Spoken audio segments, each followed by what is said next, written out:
Prajagalam TV ప్రతి క్షణం ప్రజాక్షేమం కోసం. Welcome to Prajagalam news. Srikakulam GGH లో సిబ్బంది నిర్లక్ష్యం. శ్యామ్ అనే బాలుడు ఆడుకుంటూ స్కూల్లో పడిపోవడంతో జీజీహెచ్ కి తీసుకొచ్చిన కుటుంబ సభ్యులు. అదే సమయంలో కుక్క కాటుతో వచ్చిన ఇద్దరు బాలురు దెబ్బ తగిలిన వ్యక్తికి నిర్లక్ష్యంగా యాంటీ ర్యాబీస్ ఇంజెక్షన్ చేసిన సిబ్బంది.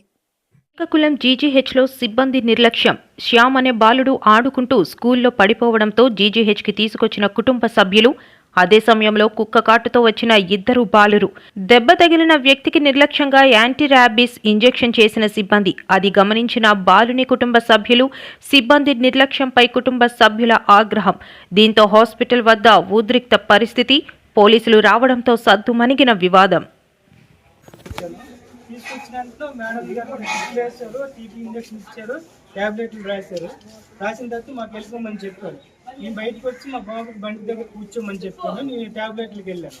ట్యాబ్లెట్కి వెళ్ళిన లోపు అనమాట మా బాబుకి అనమాట ఒక స్టాఫ్ నర్స్ తీసుకొచ్చి రెండు ఇంజక్షన్ ఇచ్చారు. అది ఏమి ఇచ్చారనే తెలియదు. బాబు అలాగే కొద్దిగా ఇబ్బంది పడిపోయాడు. అది అడుగుతుంటే వాళ్ళు చెప్పట్లేదు. ఇదే నా ఏమో చెప్పండి, నీవు ఎంత అడుగుతున్నా సరే చెప్పట్లేదు వాళ్ళు. అడుగుతుంటే ఏమంటే ఏదోది ఇచ్చాను, మా ఇంకో వాళ్ళకి ఓపి మీకు ఇచ్చాను, అదంతా ఏ ఇంజక్షన్ ఇచ్చారని మాకు తెలియదు. కనీసం నైట్ బాబు ఎలాగుంటాడు అనేది మాకు తెలియదు. వాళ్ళు కనీసం రెస్పాన్స్ లేదు. అలాగే పోలీసులకు కూడా చెప్పాను కానీ వాళ్ళు కూడా రెస్పాన్స్ లేదు.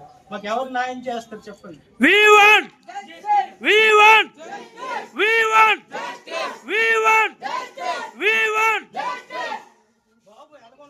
తెలియదు. నైట్ రెండు ఇంజక్షన్ ఇచ్చారు, ఎలాగుంటారనే తెలియదు. కనీసం ఏటి ఇచ్చారని చెప్పమన్నా కూడా వాళ్ళు చెప్పట్లేదు. ఎలా ఇచ్చేస్తారు కనీసం ఒక ఇంజక్షన్ కూడా ఇంకోవాలి. బయట ఉన్న బాబుకి తీసుకెళ్ళి ఇవ్వాల్సిన పని ఏంటి ఉండాలి.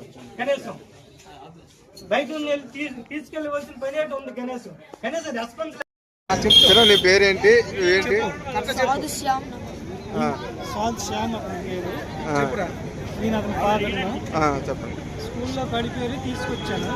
తీసుకొచ్చిన తర్వాత ట్రీట్మెంట్ చేశారు. 2 కుట్లు పడ్డాయి, మెడిసిన్ ఇచ్చారు, టీటీ ఇంజక్షన్ చేశారు. బయటికి తీసుకొచ్చి బయట నా బండి దగ్గర కూర్చోబెట్టా. బండి దగ్గర కూర్చోబెట్టిన తర్వాత నేను ట్యాబ్లెట్కి వెళ్ళాను.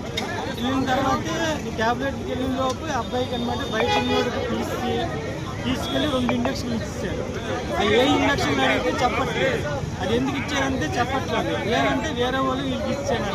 వేరే వాళ్ళు ఎలాగిచ్చేస్తారు. ఏదైనా జరిగితే ఎలాగవుతుంది. ఏమి ఇచ్చారంటే చెప్పట్లేదు. గణేష్ ఇప్పుడు వరకు చెప్పుకుంటాను. గణేష్ ఏదైనా అయితే ఎన్ని గంటలకు అడ్మిట్ అయ్యారు?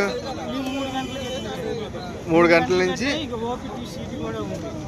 ఇంతవరకు కూడా ఏ ఇచ్చారంటే చెప్పట్లేదు. గణేష్ ఏదైనా అయితే బాబుకి రెస్పాన్స్ ఎవరు అది కనీసం అడిగితే కనీసం రెస్పాన్స్ లేదు.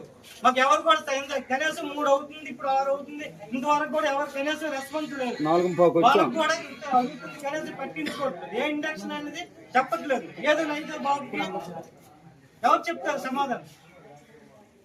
ఇదేనండి మాకు ఏదో మాట్లాడమనండి. మేడం గారు ఒకసారి బయట ఆవిడకి బయట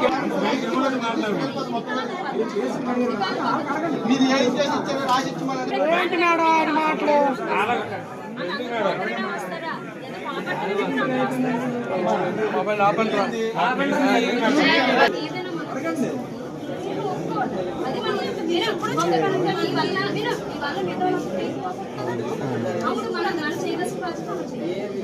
మనం చేయవలసి చేయాలి కదా. విధాలు వాళ్ళందరి వరకు వాళ్ళు చేసుకోవాలి కదా. మీ వల్ల పేదవాళ్ళ అవునా కదా. ఉద్యోగం తప్పు చేస్తానంటే ఒప్పుకోవాలి. నేనే నా వల్ల తప్పైంది. ఇక్కడ ఎలా అవుతుందంటే మనం చెప్పుకుంటే మీరు అందరినీ కలిపి మాట్లాడతారు. నేనే చేశాను, నాకు నేను ఎలా చేశాను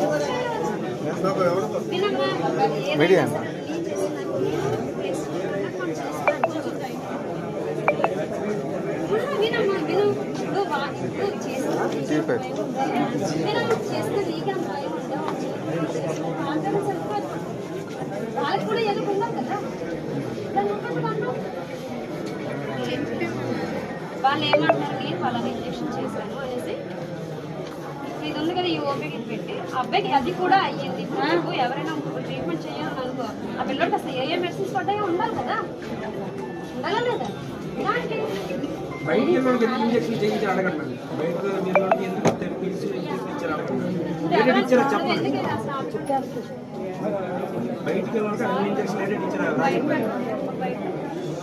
ఏఆర్వి తీసుకెళ్ళడానికి అయ్యో ఏఆర్వి అబ్బాయికి చేశాక బయటకు తీసుకెళ్తారట. అయ్యో ఏఆర్వి అంటే అయ్యో డోస్ మిస్ అయిపోతాం బయటకు పిల్లలకి డోస్ మిస్ అయిపోతాం అంత దీనికి సెల్ఫాలతో వచ్చారు. పడిపోయాడు అబ్బాయి ఆట ఆడుకొని పడిపోయాడు. స్కూల్కి పడిపోయాడు అంతే